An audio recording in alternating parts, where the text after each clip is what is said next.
everyone, welcome to Beat OET.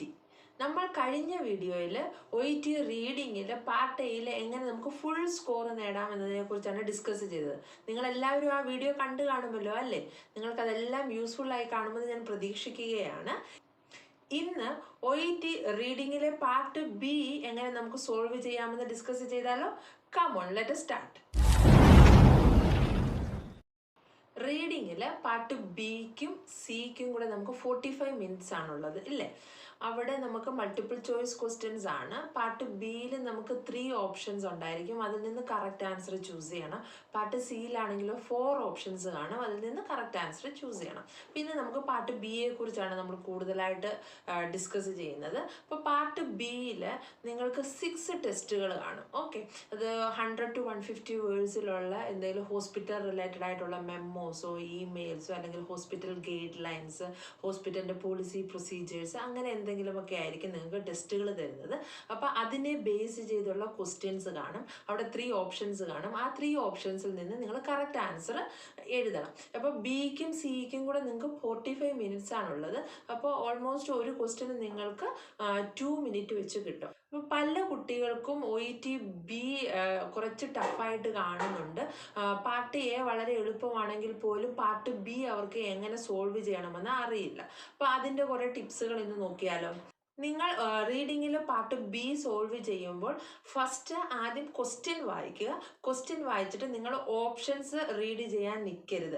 കാരണം options read ചെയ്യുമ്പോൾ നമുക്ക് എല്ലാ ഓപ്ഷൻസും ഫുള്ളായിട്ട് മനസ്സിലാകണമെന്നില്ല, കുറേ കൺഫ്യൂഷൻസ് ഒക്കെ ഉണ്ടാകും. അപ്പോൾ അത് തന്നെ നമുക്ക് ഒരു കോൺഫിഡൻസ് നഷ്ടപ്പെടും. ഇല്ലേ, ഇതിൻ്റെ ആൻസർ എനിക്ക് കണ്ടുപിടിക്കാൻ പറ്റുമോ എന്നൊരു ഡൗട്ട് നിങ്ങൾക്ക് വരും. അതേസമയം നിങ്ങൾ ആ ക്വസ്റ്റ്യൻ മാത്രം വായിച്ചിട്ട് പിന്നെ നിങ്ങൾ ആ ടെസ്റ്റുകൾ വായിക്കാൻ പോകണം. അപ്പോൾ ടെസ്റ്റ് വായിക്കുമ്പോഴായാലും ഒരു സ്പെസിഫിക് പോർഷൻ മാത്രം എടുത്ത് നിങ്ങൾ വായിക്കരുത്. ആ തന്നേക്കുന്ന ടെസ്റ്റ് ഫുള്ളായിട്ട് നിങ്ങൾ റീഡ് ചെയ്യണം. പാർട്ട് ബിയിൽ എപ്പോഴും നിങ്ങൾക്ക് ഡീറ്റെയിൽഡ് റീഡിങ് ആവശ്യമാണ്. അപ്പം ആ പാസേജ് ഫുള്ള് നിങ്ങൾ മനസ്സിലാക്കിയിട്ട് ചിലപ്പോൾ അതിൻ്റെ കോമൺ ആയിട്ടുള്ളൊരു മീനിങ്ങോ ആ പാസേജ് അല്ലെങ്കിൽ ആ ഇമെയിൽ കൊണ്ട് ഉദ്ദേശിക്കുന്നത് എന്താണെന്നൊക്കെ ആയിരിക്കും നിങ്ങളോട് ചോദിച്ചിരിക്കുന്നത്. അതുകൊണ്ട് തന്നെ നിങ്ങൾ ഡീറ്റെയിൽഡ് ആയിട്ട് പാർട്ട് ബി വായിച്ചിരിക്കണം. സോ ഫസ്റ്റ് നിങ്ങൾ ക്വസ്റ്റ്യൻ വായിക്കുക, നെക്സ്റ്റ് നിങ്ങൾ ആ പാസേജ് ഫുള്ള് റീഡ് ചെയ്യുക. പിന്നീട് മാത്രമേ നിങ്ങൾ ഓപ്ഷൻസ് പാർട്ട് ബിയിൽ റീഡ് ചെയ്യാൻ പാടുള്ളൂ. അപ്പം നമുക്ക് ഓപ്ഷൻസിനെ കുറിച്ചും ആ ടെസ്റ്റിനെ കുറിച്ചും ഒരു ഐഡിയ കിട്ടും. എന്തൊക്കെയാണ് ആ പാസേജിൽ പറഞ്ഞിരിക്കുന്നതെന്ന് നിങ്ങൾക്ക് ഒരു ഐഡിയ കിട്ടും. അപ്പോൾ ആ ഓപ്ഷൻസ് വായിച്ച് നോക്കുമ്പോൾ നിങ്ങൾക്ക് ചെറിയതായിട്ടൊരു ഐഡിയ കിട്ടും. ഓക്കെ, ഇത് ഇന്നതിനെ കുറിച്ചാണ് പറഞ്ഞിരിക്കുന്നത്.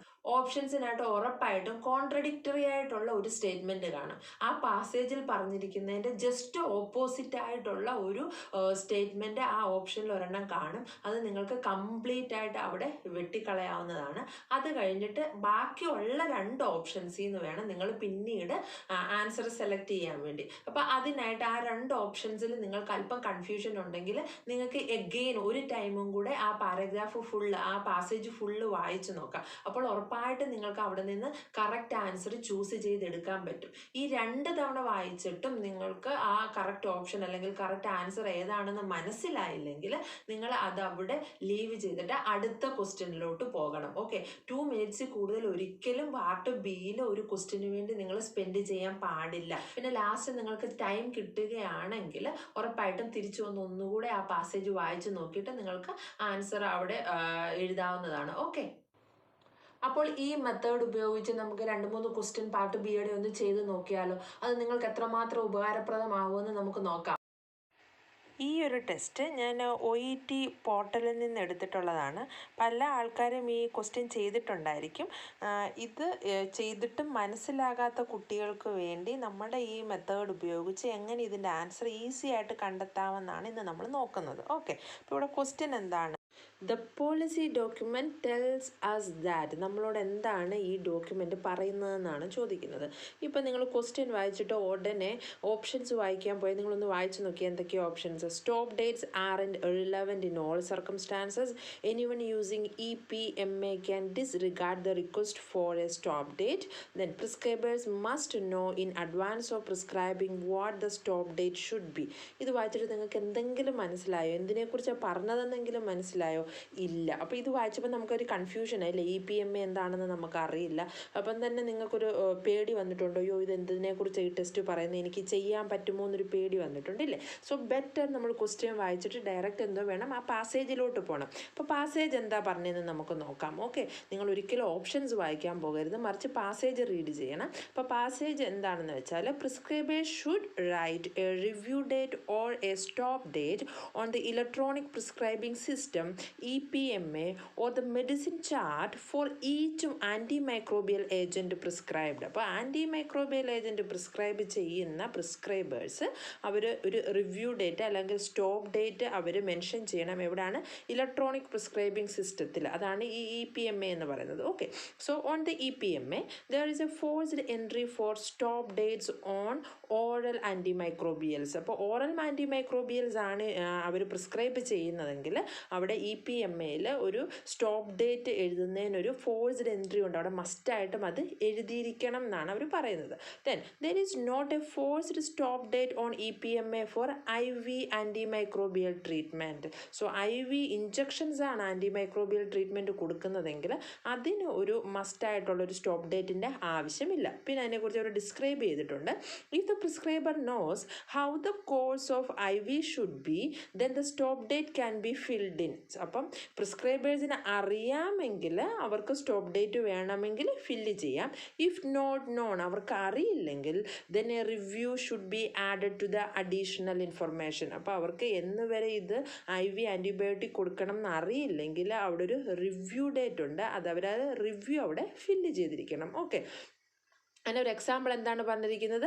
റിവ്യൂ ആഫ്റ്റർ 48 hours എന്ന് അവർ എഴുതണം എന്നാണ് പറഞ്ഞേക്കുന്നത്. If the prescriber decides treatment needs to continue beyond the stop date or course length indicated then it is their responsibility to amend the chart. So ഇപ്പോൾ prescriber decide ചെയ്യുകയാണ് ഞാൻ treatment continue ചെയ്യും, സാധാരണ എത്രയാണോ ആൻറ്റിബയോട്ടിക്കിൻ്റെ സ്റ്റോപ്പ് ഡേറ്റ് അതിൽ കൂടുതൽ ഞാൻ കൊടുക്കും, അല്ലെങ്കിൽ ഇത് ട്രീറ്റ്മെൻറ്റിൻ്റെ ലെങ്ത് ഞാൻ കൂടുതലാക്കും എന്ന് പ്രിസ്ക്രൈബർ ഡിസൈഡ് ചെയ്യുക ആണെങ്കിൽ അത് പ്രിസ്ക്രൈബറിൻ്റെ റെസ്പോൺസിബിലിറ്റിയാണ്. ചാർട്ട് അമെൻഡ് ചെയ്യുക എന്നുള്ളത് അത് പ്രിസ്ക്രൈബറിൻ്റെ റെസ്പോൺസിബിലിറ്റിയാണ്. പിന്നെന്താ, in critical care it has been agreed that routine use of review or stop dates on the chart is not always appropriate. So ഇന്ന് ക്രിട്ടിക്കൽ കെയറിൽ അവർ പറഞ്ഞിരിക്കുന്നതെന്ന് വെച്ചാൽ routine use of review or stop dates on the chart is not always appropriate. Okay, അപ്പോൾ അവരുടെ means critical കെയറിൽ എപ്പോഴും ഈ ചാർട്ടിൽ റിവ്യൂ ഡേറ്റ് അല്ലെങ്കിൽ സ്റ്റോപ്പ് ഡേറ്റ് എഴുതുന്നത് അപ്രോപ്രിയേറ്റ് ആയിരിക്കില്ല എന്നാണ് അവർ പറഞ്ഞിരിക്കുന്നത്. സോ ഇത്രയും വായിച്ചതിന് നിങ്ങൾക്ക് എന്താ മനസ്സിലായത്? അവിടെ ഒരു ഇലക്ട്രോണിക് പ്രിസ്ക്രൈബിംഗ് സിസ്റ്റം ഉണ്ട്. അപ്പോൾ അതിൽ ഓറൽ ആൻറ്റിബയോട്ടിക് ആണ് കൊടുക്കുന്നതിൽ അതിന് മസ്റ്റായിട്ടും നിങ്ങൾ സ്റ്റോപ്പ് ഡേറ്റ് പ്രിസ്ക്രൈബേഴ്സ് യൂസ് ചെയ്യണം. അതേസമയം IV ആണ് കൊടുക്കുന്നതെങ്കിൽ അതിനകത്ത് ചില വേരിയേഷൻസ് ഒക്കെ നമുക്ക് വരുത്താം. അതായത് നിങ്ങൾ സ്റ്റോപ്പ് ഡേറ്റ് ഫില്ല് ചെയ്യാൻ നിങ്ങൾക്ക് അറിയാമെങ്കിൽ, എത്ര നാളത്തേക്ക് ട്രീറ്റ്മെൻറ്റ് കൊടുക്കണം എന്ന് പ്രിസ്ക്രൈബറിന് അറിയാമെങ്കിൽ അത് നിങ്ങൾ അവിടെ കൊടുക്കണം. ഇൻ കേസ് പ്രിസ്ക്രൈബറിന് അത് അറിയില്ലെങ്കിൽ അവിടെ റിവ്യൂ ആയിട്ട് ആഡ് ചെയ്യാം. പിന്നെന്താ പറഞ്ഞിരിക്കുന്നത്, എന്തെങ്കിലും മാറ്റം അവർ പറഞ്ഞിരിക്കുന്ന ട്രീറ്റ്മെൻറ്റിൽ നിന്ന് എന്തെങ്കിലും മാറ്റം വരുത്തിയാണ് ആൻറ്റിമൈക്രോബിയൽസ് കൊടുക്കുന്നതെങ്കിൽ അത് ആ പ്രിസ്ക്രൈബറിൻ്റെ റെസ്പോൺസിബിലിറ്റി ആയിരിക്കും. പിന്നെ ക്രിട്ടിക്കൽ കെയറിൽ അതൊരു മസ്റ്റായിട്ടുള്ള കാര്യമല്ല റിവ്യൂ അല്ലെങ്കിൽ സ്റ്റോപ്പ് ഡേറ്റ് എഴുതിയിരിക്കുന്നത്. അപ്പോൾ എപ്പോഴും അപ്രോപ്രിയേറ്റ് ആവണം എന്നില്ല എന്നുമാണ് അവർ പറഞ്ഞിരിക്കുന്നത്. സോ ഇതാണ് ഈ പോളിസി ഡോക്യുമെൻറ്റിനകത്ത് പറഞ്ഞിരിക്കുന്നത്. ഇനി നമുക്ക് ഓപ്ഷൻസ് വായിച്ചു നോക്കാം. ഓപ്ഷൻസ് എന്തൊക്കെയാണ്? Stop dates are irrelevant in all circumstances. Stop date എഴുതുക എന്നുള്ളത് എല്ലാ സർക്കംസ്റ്റാൻസസിലും റിലവൻ്റ് അല്ല. ബി എന്താണ്? Anyone using EPMA can disregard the request for a stop date. ആരാണോ EPMA യൂസ് ചെയ്യുന്നത് അവർക്ക് വേണമെങ്കിൽ സ്റ്റോപ്പ് ഡേറ്റ് എഴുതാതിരിക്കാം, അതിനെ മൈൻഡ് ചെയ്യാതിരിക്കാം, അതിനെ ഉപേക്ഷിക്കാം എന്നാണ് പറഞ്ഞിരിക്കുന്നത്. അപ്പോൾ സി എന്താണ്? Prescribers must know in advance of prescribing what the stop date should be. അപ്പോൾ എല്ലാ പ്രിസ്ക്രൈബേഴ്സും എന്താണ് സ്റ്റോപ്പ് ഡേറ്റ് എന്ന് അറിഞ്ഞിരിക്കണം, മസ്റ്റാണ് എന്നാണ് അത് പറഞ്ഞിരിക്കുന്നത്. നോക്കി, അപ്പോൾ സി എന്നൊരു ഓപ്ഷൻ നിങ്ങളിവിടെ വായിച്ചു നോക്കി.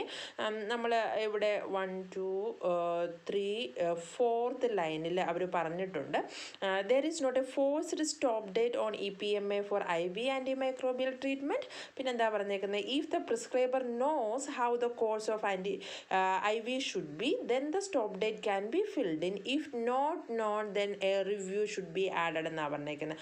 അറിയാമെങ്കിൽ എഴുതാം, അറിയില്ലെങ്കിൽ അവർക്ക് റിവ്യൂ ചെയ്യാം. അത് IV ആൻറ്റിബയോട്ടിക്സിൻ്റെ കാര്യമാണ് പറഞ്ഞിരിക്കുന്നതെങ്കിൽ അറിയാമെങ്കിൽ എഴുതാം, അറിയില്ലെങ്കിൽ റിവ്യൂ ചെയ്താമെന്നാണ് പറഞ്ഞിരിക്കുന്നത്. അപ്പോൾ അത് പ്രിസ്ക്രൈബേഴ്സ് മസ്റ്റായിട്ട് അറിഞ്ഞിരിക്കണം എന്നുണ്ടോ?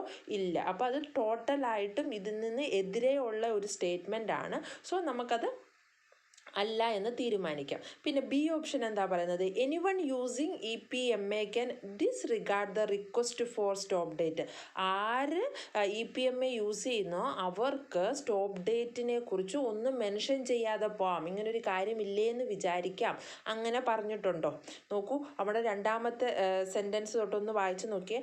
On the EPMA there is a forced entry to on the EPMA there is a forced entry for stop dates on oral antimicrobials. Oral antimicrobials ആരാണോ പ്രിസ്ക്രൈബ് ചെയ്യുന്നത് അവർ മസ്റ്റായിട്ടും സ്റ്റോപ്പ് ഡേറ്റ് എഴുതിയിരിക്കണം. അവിടെ ഒരു ഫോഴ്സ്ഡ് എൻട്രി ഉണ്ടെന്ന് അവർ പറഞ്ഞിരിക്കുന്നത്. ഓക്കെ, ആ IV ആൻറ്റിമൈക്രോബിയൽസ് prescribe ചെയ്യുന്നവർക്ക് മാത്രമേ അത് അറിയാമെങ്കിൽ മാത്രം എഴുതിയാൽ മതി, അല്ലെങ്കിൽ റിവ്യൂ ഡേറ്റ് കൊടുക്കാം. പക്ഷേ ഓറൽ ആൻറ്റിബയോട്ടിക്സ് പ്രിസ്ക്രൈബ് ചെയ്യുന്നതിന് അവിടെ ഫോഴ്സ്ഡ് എൻട്രി ഉണ്ട്. സോ അവരത് മസ്റ്റായിട്ട് ഫില്ല് ചെയ്തിരിക്കണം. അപ്പോൾ ബി ഓപ്ഷൻ അല്ല. അവർ പറഞ്ഞിരിക്കുന്നത് EPMA യൂസ് ചെയ്യുന്നവർക്ക് വേണമെങ്കിൽ സ്റ്റോപ്പ് ഡേറ്റ് ഡിസ്റിഗാർഡ് ചെയ്യാമെന്നാണ്. അങ്ങനെ പറ്റില്ല. ഓറൽ ആൻറ്റിബയോട്ടിക്സ് പ്രിസ്ക്രൈബ് ചെയ്യുന്നവർ ഉറപ്പായിട്ട് EPMAയിൽ സ്റ്റോപ്പ് ഡേറ്റ് എഴുതിയിരിക്കണം. പിന്നെ നമുക്ക് ആകെയുള്ളൊരു ഓപ്ഷൻ ഏതാണ്? എ ആണ്. Stop dates aren't relevant in all circumstances. അപ്പോൾ ഈ പാരഗ്രാഫ് ഫുൾ അതിനെക്കുറിച്ചല്ലേ പറഞ്ഞേക്കുന്നത്. ഇവിടെ തേർഡ് സെൻറ്റൻസ് തൊട്ട് പറഞ്ഞിരിക്കുന്ന എന്താണ്? IV ആൻറ്റിമൈക്രോബിയൽ ട്രീറ്റ്മെൻറ്റിന് പ്രിസ്ക്രൈബേഴ്സിന് സ്റ്റോപ്പ് ഡേറ്റ് അറിയാമെങ്കിൽ മാത്രം എഴുതിയാൽ മതി, അല്ലെങ്കിൽ റിവ്യൂ ഡേറ്റ് കൊടുക്കാം. പിന്നെ ലാസ്റ്റ് സെൻറ്റൻസിലും പറഞ്ഞിട്ടുണ്ട് ക്രിട്ടിക്കൽ ഏരിയയിൽ ഇത് എപ്പോഴും ഓൾവേസ് അപ്രോപ്രിയേറ്റ് ആകണം എന്നില്ല. അങ്ങനെ ഈ പാരഗ്രാഫിൽ മെയിനായിട്ട് പറഞ്ഞിരിക്കുന്നതെന്ന് പറഞ്ഞാൽ stop dates aren't relevant in all circumstances. എല്ലാ സർക്കംസ്റ്റാൻസസിലും നമുക്ക് സ്റ്റോപ്പ് ഡേറ്റ് യൂസ് ചെയ്യാൻ പറ്റില്ല, അല്ലെങ്കിൽ അത് റിലവൻ്റ് അല്ല എന്നാണ് അവർ പറഞ്ഞിരിക്കുന്നത്. സോ നമ്മുടെ ആൻസർ ഇവിടെ എ ആണ്. ഇനി നമുക്ക് നെക്സ്റ്റ് ക്വസ്റ്റ്യനിലോട്ട് പോയാലോ. ഇവിടെ എന്താ ക്വസ്റ്റ്യൻ പറഞ്ഞേക്കുന്നത്? What point does the training manual make about anaesthesia work stations. ഇപ്പോൾ ഈ ട്രെയിനിങ് മാനുവൽ എന്ത് പോയിൻ്റാണ് അനസ്തേഷ്യ വർക്ക് സ്റ്റേഷൻസിനെ കുറിച്ച് പറഞ്ഞിരിക്കുന്നത് എന്നാണ് ഇവിടെ ചോദിച്ചിരിക്കുന്നത്. അപ്പോൾ ഓപ്ഷൻസ് നോക്കാതെ നമുക്ക് ഡയറക്റ്റ് പാസേജിലേക്ക് പോകാം. ഇപ്പോൾ anaesthesia work stations studies on safety in anaesthesia have documented that human vigilance alone is inadequate to ensure patient safety and have underscored the importance of monitoring devices. അപ്പം സ്റ്റഡീസ് സേഫ്റ്റി ഇൻ അനസ്തേഷ്യയെ കുറിച്ചുള്ള studies show ചെയ്തിട്ടുണ്ട് human vigilance, മനുഷ്യൻ്റെ നിരീക്ഷണം മാത്രം, alone is inadequate, അത് മാത്രം പോരാ, to ensure the patient safety, പേഷ്യൻസിൻ്റെ സേഫ്റ്റി എൻഷുർ ചെയ്യാൻ നമ്മൾ നേഴ്സസ് അല്ലെങ്കിൽ ഹ്യൂമൻ ബീയിങ്സ് ഡോക്ടേഴ്സ് മാത്രം നോക്കിയാൽ പോരാ, മറിച്ച് and have underscored the importance of monitoring devices. അവരാണെങ്കിൽ മോണിറ്ററിങ് ഡിവൈസസിൻ്റെ ഇമ്പോർട്ടൻസും ഒരുപാട് സ്കോർ കുറച്ചാണ് കണ്ടിരിക്കുന്നത്, എന്ന് വെച്ചാൽ അതുകൊണ്ടും വലിയ പ്രയോജനമില്ല എന്നാണ് പറഞ്ഞിരിക്കുന്നത്. These findings are reflected in improved standards for equipment design, guidelines for patient monitoring and reduced malpractice premiums for the use of capnography and pulse oximetry during anaesthesia. അപ്പം ഇങ്ങനെ കുറേ ഫൈൻഡിങ്സ് ഉണ്ടായതുകൊണ്ട് അവരെന്ത് ചെയ്തു? Anaesthesia equipment ഡിസൈൻസിലെ standards ഒക്കെ improve ചെയ്തു. പിന്നെ പേഷ്യൻ്റ് മോണിറ്ററിൻ്റെ ഗൈഡ് ലൈൻസ് ഒക്കെ ഉണ്ടാക്കി. പിന്നെ കാപ്നോഗ്രാഫി ആൻഡ് പൾസ് ഓക്സിമെട്രി ഒക്കെ അനസ്തേഷ്യ ടൈമിൽ യൂസ് ചെയ്യുന്നതിൻ്റെ മാൽ പ്രാക്ടീസ് ഒക്കെ റെഡ്യൂസ് ചെയ്യാനല്ല, അങ്ങനെ കുറേ കാര്യങ്ങൾ അവർ കൂടുതൽ കോൺസെൻട്രേഷൻ ചെയ്തു. പിന്നെ അവർ പറഞ്ഞേക്കുന്നത് anaesthesia work stations integrate ventilator technology with patient monitors and alarms. പിന്നീട് അവർ ചെയ്തത് അനസ്തേഷ്യ വർക്ക് സ്റ്റേഷൻസ് ഇപ്പോൾ എന്താ ചെയ്തതെന്ന് വെച്ചാൽ അവർ ഇൻ്റഗ്രേറ്റ് ചെയ്തു. ഇൻ്റഗ്രേറ്റ് ചെയ്യുകയെന്ന് വെച്ചാൽ എന്താ? ഒരുമിച്ചാക്കുക. Ventilator technology with patient monitors and alarms. അപ്പോൾ അലാംസുമായിട്ടും പേഷ്യൻ്റ് മോണിറ്റേഴ്സുമായിട്ടും വെന്റിലേറ്റർ ടെക്നോളജി ഇൻ്റഗ്രേറ്റ് ചെയ്തു, ഒരുമിച്ചാക്കി. ഈ സിസ്റ്റം എല്ലാം കൂടെ ഒരുമിച്ചാക്കിയിട്ട് അതെന്തിനാണ്? To help prevent patient injury in the unlikely event of ventilator failure. Ventilator failure ഉണ്ടായാൽ പോലും പേഷ്യൻറ്റിൻ്റെ ഇഞ്ചുറി പ്രിവെൻറ്റ് ചെയ്യുന്നതിന് ചെയ്യുന്നതിന് വേണ്ടി വെന്റിലേറ്ററും പേഷ്യൻ്റ് മോണിറ്റേഴ്സും പിന്നെ അലാംസും എല്ലാം കൂടെ അവർ ഒരുമിച്ചാക്കി. ഫർദർ മോർ അതുകൂടാതെ since reservoir bag is a part of circuit during mechanical ventilation, reservoir bag ഈ മെക്കാനിക്കൽ വെന്റിലേഷൻ്റെ ഒരു പാർട്ടാണ്, ആ സർക്യൂട്ടിൻ്റെ ഒരു പാർട്ടായതുകൊണ്ട് the visible movement of the reservoir bag is confirmation that the ventilator is functioning. ഇപ്പം ഈ റിസർവോയർ ബാഗിൻ്റെ മൂവ്മെൻറ്റിൽ നിന്ന് നമുക്ക് മനസ്സിലാക്കാം വെന്റിലേറ്റർ ഫങ്ഷൻ ചെയ്യുന്നുണ്ട് എന്ന്. അപ്പോൾ എന്ന് വെച്ചാൽ ഈ അനസ്തേഷ്യ വർക്ക് സ്റ്റേഷനിൻ്റെ മെയിൻ പോയിൻ്റ് എന്താണ്, അവർ പറഞ്ഞിരിക്കുന്നത് ഹ്യൂമനിൻ്റെ നിരീക്ഷണം മാത്രം പോരാ, തന്നെയല്ല അവർ ഈ മോണിറ്ററിങ് ഡിവൈസസും അത്ര നല്ലതല്ല, ഈ അനസ്തേഷ്യ പേഷ്യൻറ്റിന് സേഫ് ആണ്, അനസ്തേഷ്യ മെഷീൻസ് എല്ലാം യൂസ് ചെയ്യുന്നത് പേഷ്യൻറ്റിന് സേഫ് ആണെന്ന് ഉറപ്പ് വരുത്താൻ ഈ ഹ്യൂമൻ വിജിലൻസും മോണിറ്ററിങ് ഡിവൈസസും മാത്രമോ പോരാ.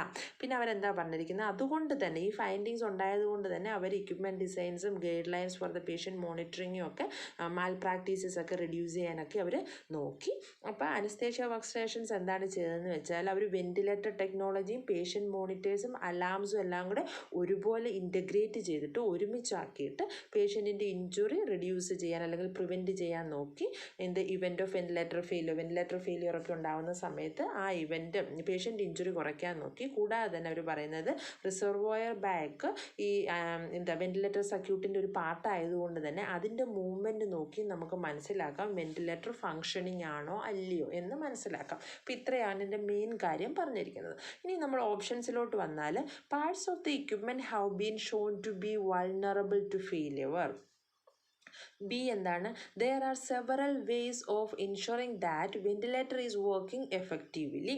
ഇനി സി എന്താണ്, monitoring by health professionals is a reliable way to maintain patient safety. നോക്കൂ, അപ്പോൾ സി എന്നൊരു ഓപ്ഷൻ ഇവർ പറഞ്ഞിരിക്കുന്നത് ഹെൽത്ത് പ്രൊഫഷണൽസ് അതിനെ മോണിറ്റർ ചെയ്യുന്നത് ഒരു അപ്രോപ്രിയേറ്റ് മെത്തേഡാണ്, പേഷ്യൻറ്റിൻ്റെ സേഫ്റ്റി മെയിൻറ്റെയിൻ ചെയ്യാനുള്ള ഒരു അപ്രോപ്രിയേറ്റ് മെത്തേഡാണ് ഹെൽത്ത് പ്രൊഫഷണൽസിൻ്റെ മോണിറ്ററിങ് എന്ന. അത് ജസ്റ്റ് ഓപ്പോസിറ്റ് അല്ലേ നമ്മുടെ പാരഗ്രാഫിന് ഇല്ലേ, നമ്മുടെ പാരഗ്രാഫിൻ്റെ ആദ്യം തന്നെ പറഞ്ഞിട്ടുണ്ട് ഹ്യൂമൻ വിജിലൻസ് അലോൺ ഈസ് ഇൻഎഡിക്വേറ്റ്. ഹ്യൂമൻസിൻ്റെ നിരീക്ഷണം മോണിറ്ററിങ് ഒറ്റയ്ക്ക് അത് ഇൻഎഡിക്വേറ്റ് ആണ് പേഷ്യൻറ്റിൻ്റെ സേഫ്റ്റി എൻഷുർ ചെയ്യാനെന്ന് നമ്മുടെ പാരഗ്രാഫിൽ ഓൾറെഡി പറഞ്ഞിട്ടുണ്ട്. പക്ഷേ അതിന് ജസ്റ്റ് ഓപ്പോസിറ്റ് ആയിട്ടുള്ള കോൺട്രഡിക്ടറി ആയിട്ടുള്ള ഒരു സ്റ്റേറ്റ്മെൻ്റ് ആണ് സി എന്ന് പറയുന്നത്. ഇവർ പറഞ്ഞേക്കുന്നതെന്ന് പറഞ്ഞാൽ ഹെൽത്ത് പ്രൊഫഷണൽസിൻ്റെ മോണിറ്ററിങ് നല്ലതാണ് പേഷ്യൻറ്റിൻ്റെ സേഫ്റ്റിക്ക് എന്നാണ്, അതൊരു റിലയബിൾ വേ ആണ് എന്നാണ് പറഞ്ഞിരിക്കുന്നത്. പക്ഷേ അത് നമ്മുടെ പാരഗ്രാഫിൽ നിന്ന് ഓപ്പോസിറ്റ് ആയതുകൊണ്ട് അത് ടോട്ടലി ഡിഫറെൻ്റ് ആയതുകൊണ്ട് നമുക്ക് സി എന്നൊരു ഓപ്ഷനെ നമുക്ക് കളഞ്ഞേക്കാം. ഇനി അടുത്ത ബി എന്താണ്, there are several ways of ensuring that ventilator is working effectively. പിന്നെ എ എന്താണ്, parts of equipment have been shown to be vulnerable to failure. So നമ്മുടെ ഇക്വിപ്മെൻ്റ് ഒക്കെ കാണിക്കും അത് ഫെയിലിയർ ആകാൻ പോവുകയാണ് അല്ലെങ്കിൽ അത് വൾണറബിൾ ടു ഫെയിലിയർ ആണെന്ന് കാണിക്കും എന്നാണ് പറഞ്ഞേക്കുന്നത്. അങ്ങനെ എന്തെങ്കിലും ഒരു കാര്യം ഈ ഫൈൻഡിങ്സിൽ പറഞ്ഞിട്ടുണ്ടോ, നമ്മുടെ ഈ പാരഗ്രാഫിൽ പറഞ്ഞിട്ടുണ്ടോ? ഇല്ലല്ലോ. അതുകൊണ്ട് നമുക്ക് ഓപ്ഷൻ എയും എടുക്കാൻ പറ്റില്ല, കാരണം അങ്ങനെ ഒരു കാര്യം ഇവിടെ പറഞ്ഞിട്ടില്ല. പിന്നെ ഓപ്ഷൻ ബിയിൽ എന്താ പറഞ്ഞേക്കുന്നത്, there are several ways of ensuring that ventilator is working effectively. നമുക്ക് പല തരത്തിലുള്ള വേസ് ഉണ്ട് വെന്റിലേറ്റർ വർക്ക് ചെയ്യുന്നുണ്ട് എഫക്റ്റീവ്ലി എന്ന് മനസ്സിലാക്കാം എന്നാണ് പറഞ്ഞിരിക്കുന്നത് ഇല്ലേ. Anaesthesia work station integrate ventilator technology with patient monitors and alarms എന്ന് പറഞ്ഞിട്ടുണ്ട്. അപ്പം വെന്റിലേറ്ററിൻ്റെ സിസ്റ്റത്തിനെ പേഷ്യൻറ്റ് മോണിറ്റേഴ്സും ആൻഡ് അലാംസുമായിട്ട് തമ്മിൽ ബന്ധിപ്പിച്ചിട്ടുണ്ട്. എന്ന് വെച്ചാൽ എപ്പോഴെങ്കിലും വെന്റിലേറ്റർ ഒന്ന് ഡൗൺ ആവുകയോ എന്തെങ്കിലും കുഴപ്പം പറ്റിയാലും നമുക്ക് പേഷ്യൻറ്റ് മോണിറ്ററിങ് സിസ്റ്റത്തിൽ കൂടെ അലാം വഴിയോ കാണാൻ പറ്റും, കാരണം ഇതെല്ലാം ഇൻ്റഗ്രേറ്റ് ചെയ്ത് വെച്ചേക്കുവാണ്. അതൊരു കാര്യം. പിന്നെ അവർ ആ ലാസ്റ്റ് സെൻറ്റൻസിൽ പറഞ്ഞിട്ടുണ്ട് റിസർവോയർ ബാഗിൻ്റെ മൂവ്മെൻറ്റിൽ നിന്ന് നമുക്ക് മനസ്സിലാക്കും വെന്റിലേറ്റർ ഫങ്ഷനിങ് ചെയ്യുന്നുണ്ടോ ഇല്ലയോ എന്ന്. ഇപ്പോൾ 2-3 മെത്തേഡ് വെച്ചിട്ട് നമുക്ക് ഈ പറഞ്ഞ 2-3 സെൻറ്റൻസിൽ നിന്ന് നമുക്ക് എന്താ മനസ്സിലാക്കുന്നത്, നമുക്ക് ഒന്നിൽ കൂടുതൽ മെത്തേഡുകളുണ്ട് ഇപ്പോൾ വെന്റിലേറ്റർ ഫങ്ഷനിങ് ചെയ്യുന്നുണ്ടോ ഇല്ലയോ എന്ന് മനസ്സിലാക്കാൻ. ഇതാണ് അനസ്തേഷ്യ വർക്ക് സ്റ്റേഷൻ പറഞ്ഞിരിക്കുന്നത്. സോ നമ്മുടെ ഓപ്ഷൻ ബി ആണ് correct answer. There are several ways of ensuring that ventilator is working effectively. ഈ 2 എക്സാമ്പിൾ ഇപ്പോൾ നമ്മൾ ഡിസ്കസ് ചെയ്തതിൽ നിന്ന് നിങ്ങൾക്ക് മനസ്സിലായി കാണുമല്ലോ എങ്ങനെയാണ് പാർട്ട് ബി സോർട്ട് ഔട്ട് ചെയ്യേണ്ടതെന്ന് ഇല്ലേ? അപ്പോൾ ഈ ടിപ്സ് ഉപയോഗിച്ച് നിങ്ങൾ മാക്സിമം മെറ്റീരിയൽസ് പ്രാക്ടീസ് ചെയ്യുക. കാരണം പ്രാക്ടീസ് വളരെ ഇമ്പോർട്ടൻ്റ് ആണ് റീഡിങ്ങിൽ. അപ്പോൾ നിങ്ങൾ സമയം ഒട്ടും വേസ്റ്റ് ആക്കാതെ തന്നെ റീഡിങ് കൂടുതലായിട്ട് പ്രാക്ടീസ് ചെയ്ത് ബി ഗ്രേഡ് ഉറപ്പാക്കാൻ ശ്രമിക്കുക. ഓക്കെ. ഇന്നത്തെ ഈ വീഡിയോയിലൂടെ OET റീഡിങ്ങിൻ്റെ പാർട്ട് ബി എങ്ങനെ ഈസി ആയിട്ട് നമുക്ക് സോൾവ് ചെയ്യാമെന്നാണ് നമ്മൾ ഡിസ്കസ് ചെയ്തത്. ഇന്നത്തെ എൻ്റെ ഈ വീഡിയോ നിങ്ങൾക്ക് ഇഷ്ടപ്പെടുകയാണെങ്കിൽ ഉറപ്പായിട്ടും എൻ്റെ ചാനൽ സബ്സ്ക്രൈബ് ചെയ്യണം, ഷെയർ ചെയ്യണം, താഴെ കാണുന്ന ബെല്ലൈക്കൺ ക്ലിക്ക് ചെയ്യാൻ മറന്നു പോകരുത്. അപ്പോൾ എൻ്റെ ഫോളോയിങ് വീഡിയോസിൻ്റെ എല്ലാ നോട്ടിഫിക്കേഷനും നിങ്ങൾക്ക് കിട്ടും. സോ നെക്സ്റ്റ് വീഡിയോയിൽ നമ്മൾ റീഡിങ്ങിൻ്റെ പാർട്ട് സിയെ കുറിച്ച് ഡിസ്കസ് ചെയ്യാം. ഓക്കെ, നിങ്ങൾ വെയിറ്റ് ചെയ്യൂ. Bye bye.